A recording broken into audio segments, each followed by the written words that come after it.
प्रकाश का अपवर्तन पढ़ेंगे हम लोग। कौन सा? दूसरा लेसन। ठीक है, क्या पढ़ेंगे? प्रकाश का अपवर्तन। प्रकाश का परावर्तन पढ़ लिए थे हम लोग। क्या होता था?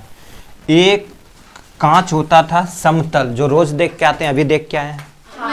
तो समतल कांच में एक क्या था? सामने क्या था? अभिलंब होता था ना, अभिलंब सामने था। यहां से एक आपतित किरण आता था। क्या आता था? आपतित किरण। मैंने यहां से एक आपतित किरण भेजा और इससे टकराने के बाद इधर आ जाता था। ये क्या था? परावर्तित। पक्का। इसमें दोनों कौन क्या होते थे? बराबर। आपतित कौन और परावर्तित कौन? दोनों बराबर होते थे। किसमें? परावर्तन में। लेकिन अपवर्तन में नहीं होता है। याद हो गया? अपवर्तन में नहीं होता है। होता भी है, नहीं भी होता है। पूछा जाएगा हो भी सकता है, नहीं भी, तो ज्यादा चांस नहीं। तो उसी को पढ़ेंगे। तो प्रकाश का परावर्तन याद है, किसी समतल सतह से टकराने के बाद वह दूसरी दिशा में गुजर जाता है। यानी कि आपतित किरण समतल दर्पण से टकराने के बाद क्या होता है? परावर्तित हो जाता है, जिसमें आपतन कोण और परावर्तन कोण बराबर होते हैं। उसे हम क्या बोलते हैं? प्रकाश का परावर्तन। और इसमें क्या लिख दोगे? दोनों बराबर नहीं होता है, लिख दोगे ना, अपवर्तन। तो जब प्रकाश की किरण एक माध्यम से, किसी माध्यम से दूसरे माध्यम में जाती है, प्रकाश की किरण एक माध्यम से दूसरे माध्यम में जाती हो, तो अपने मार्ग से विचलित हो जाता है या अपने मार्ग से मुड़ जाता है। उसी मुड़ने की घटना को हम क्या कहेंगे? प्रकाश का अपवर्तन। जैसे मान लो ये है क्या? विरल माध्यम। विरल मतलब यहाँ पे मान लो वायु है। क्या है? वायु, हवा। हवा से, यानी कि विरल माध्यम किसको कहेंगे? हवा। हवा से मैंने एक कांच ले लिया, कांच में हम ये मान लो ये पूरा क्या है? कांच। ठीक है, इससे हम प्रकाश को गुजार रहे हैं, है ना। तो विरल माध्यम से हमने ये क्या है? आपतित किरण। ये क्या है? आपतित किरण। आपतित किरण को मैंने गुजारा, तो तुमने देखा कि कांच में जाने के बाद वो एक नीचे की ओर झुक गया, झुका ना, तो ये क्या हो गया? परावर्तित हो गया। ये क्या है? परावर्तित।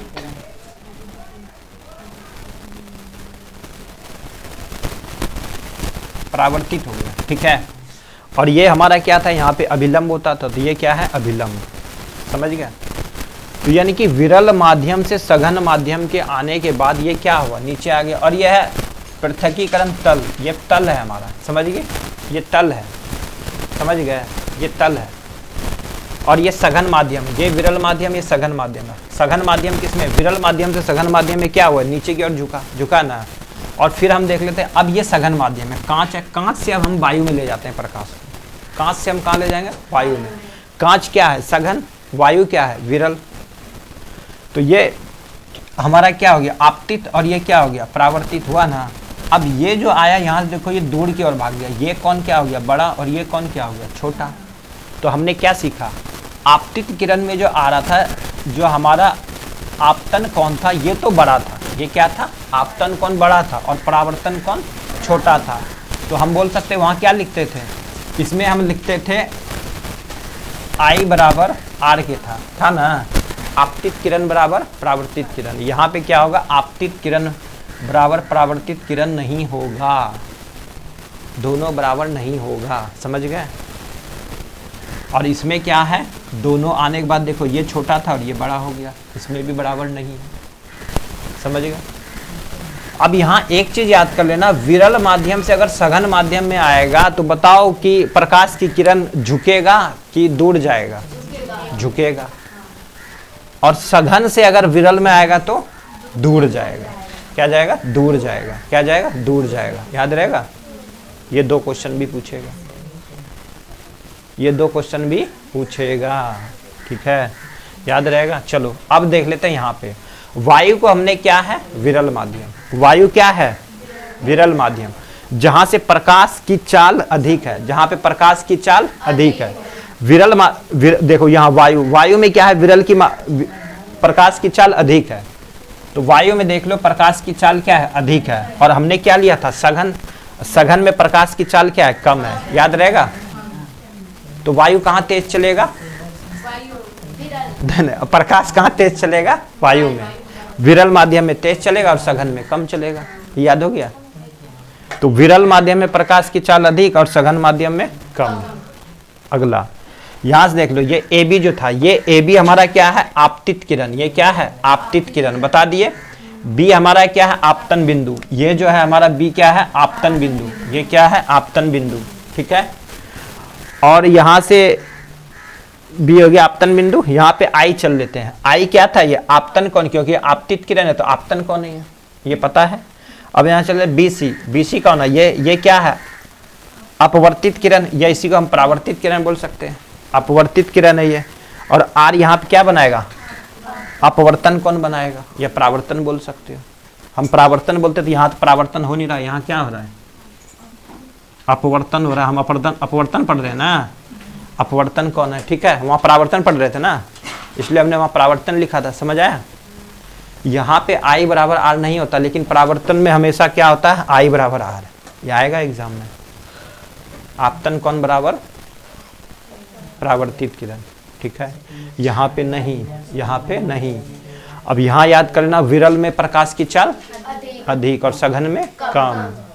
तो कांच क्या है? बोलेगा हवा से कांच में आएगा, तो बताओ प्रकाश की चाल अधिक होगा कि कम? कम बन जाएगा। चलो, ये सघन, ये विरल, इसी को अपोजिट करके बनाए हैं। ठीक है, और कुछ पूछना है? अब चल लेते हैं, कुछ कुछ आता है। ये सबसे वेरी इंपॉर्टेंट जो भेजा में घुसा लेना अभी। हीरा में अपवर्तन कितना होता है? हीरा में प्रकाश का अपवर्तन 2.42। हीरा सबको पहनना पसंद है, लेकिन दो लोग मिलके पहनेंगे। 2.42 याद रहेगा। कितने लोग?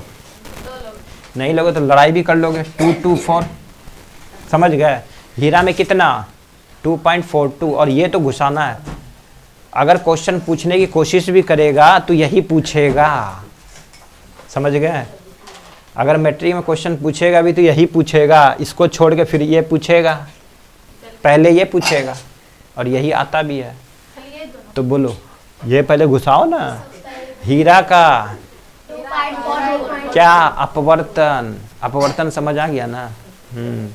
अब देख लो, अपवर्तन क्या होता है? कोई भी चीज चमकना, वो परावर्तन होता है, पूर्ण आंतरिक परावर्तन, समझ गए। लेकिन कोई भी चीज उठा हुआ प्रतीत होना क्या होता है? अपवर्तन। अब बोलेंगे बाल्टी में एक सिक्का डूबा हुआ है, तो वो ऊपर उठा हुआ नजर आता है, किसके कारण? प्रकाश की कौन सी घटना? अपवर्तन। तो यहां पे लिख लो, उठा हुआ, उठा हुआ, प्रतीत होना, प्रतीत होना, सारा अपवर्तन का है नियम। जैसे तुमने देखा एक मछली पानी में तैर रही होती है, लगता है कि हम उसे पकड़ लेंगे, पकड़ने की कोशिश करते हैं, लेकिन पकड़ाता नहीं है। लेकिन वो क्योंकि गहराई में होता है, वो लगता है मैं ऊपर है, किसके कारण? प्रकाश के अपवर्तन के कारण। याद रहेगा। क्यों? क्योंकि वहां क्या है? यहाँ पे सघन माध्यम था, वो विरल माध्यम, तो वो ऊपर उठा हुआ नजर आ रहा है उसको। ठीक है। और यहाँ हवा से अगर हम सघन में जा रहे हैं तो नीचे की ओर होगा, नीचे है ना। अरे वायु से जल में जाओगे, यहाँ पे देख लो, वायु का इतना है, जल का इतना है, तो जल का अधिक हुआ ना। तो वायु क्या हो गया? सघन, और जल क्या हो गया? विरल। इसलिए वो मछली यहाँ रहता है, हमें लगता है कि ऊपर होगा। ठीक है, समझे। पानी के अंदर मछली का होना और हमें लगता है कि वो पकड़ लेंगे, किसके कारण? प्रकाश के अपवर्तन। कोई मान लो यहाँ पे ये है, एक टब है, टब में जल है, इसमें हमने एक इस तरीके से छड़ को डाल दिया, और ये यहाँ पे देखो उठा हुआ नजर आएगा, ऐसे नजर आएगा कि ये यहाँ है, किसके कारण? अपवर्तन के कारण। सिक्का है, सिक्का यहाँ है, लगेगा सिक्का इतना दूर में है ना। देखने के बाद कांच के बर्तन में देखोगे तो लगेगा किसके कारण? अपवर्तन के कारण। ठीक है, कोई भी चीज उठा हुआ, अपवर्तन, अपवर्तन, अपवर्तन। सूर्य उगने से पहले ही प्रतीत होता है ना लाल, क्यों? अपवर्तन, उठा हुआ नजर आता है, लगता है कि प्रकाश फैल रहा है, तो अपवर्तन। कोई भी चीज उठा हुआ, अपवर्तन। याद रहेगा।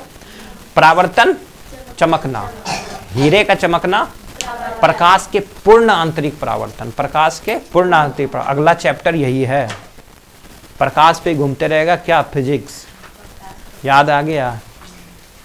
चलो हो गया। अब चलो यहां पढ़ लेते हैं। हीरा का अपवर्तनांक 2.42 अभी याद करके दिखाना है मुझे। वायु का, वायु 1.303,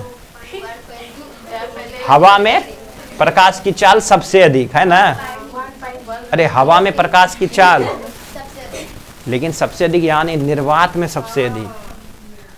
तो निर्वात में कितना है अभी देख लेते हैं, इसको भी दिया है क्या इसका मान भी, इसको चेक कर लेते हैं। निर्वात में प्रकाश की चाल वैसे हमको लगता है वायु से थोड़ा सा, ठीक है देख लेंगे अभी, चलो वैसे सेम ही होता है। देखो दोनों का तो वैसे सेम ही होता है मान, है ना। तो निर्वात का भी यही याद कर लो, वैसे सेम ही होता है। लेकिन पूछा जाए सबसे अधिक प्रकाश कहाँ चलेगा, निर्वात में। तो वायु में कितना 1.303।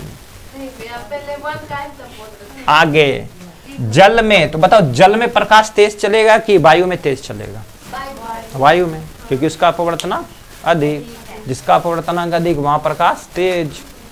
तो जल का 1.33 ना, इसलिए जल में हैंड को डुबाते हैं तब भी लगता है कि वो ऊपर आ रहा है, ऊपर है ना दिखता है। चलो अब यहाँ पे याद करना, एक ये तारपीन का तेल, ठीक है, यह केरोसिन तेल, केरोसिन तेल यानी कि मिट्टी का तेल है। ये क्या है ये, तो मिट्टी के तेल में कितना 1.44, जल में कितना 1.33, मिट्टी के तेल में कितना 1.44। अब ये बताओ मिट्टी सघन कि जल सघन,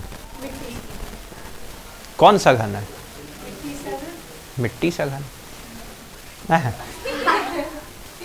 जल क्या है, विरल में आ गया, दोनों की तुलना करेंगे। चलो अब चलेंगे क्राउन कांच, क्राउन कांच में 1.52 और उसके बाद कर लोगे तारपीन का तेल 1.47। अब देखो याद कैसे कैसे करोगे, सबसे पहले वायु हीरा याद कर लेना है जो सबसे अधिक पूछेगा, समझे। सबसे पहले क्या याद करना, हीरा 2.42। दूसरा है वायु, सबसे अधिक निर्वात, निर्वात में प्रकाश चलेगा, तो वायु का 1.303। आगे जल में 1.33, केरोसिन के तेल में 1.42, तारपीन के तेल में 1.47, ठीक है। क्राउन कांच में 1.52, फिर सघन फ्रिंट कांच में 1.65। ये दो घुसा लेना है, ये तीन, ऊपर के तीन ज्यादा इंपॉर्टेंट। एक तारपीन का तेल इस बार भी किजन पूछा गया है, याद हुआ, बोलो याद करो जल्दी से, पूछेंगे इसको।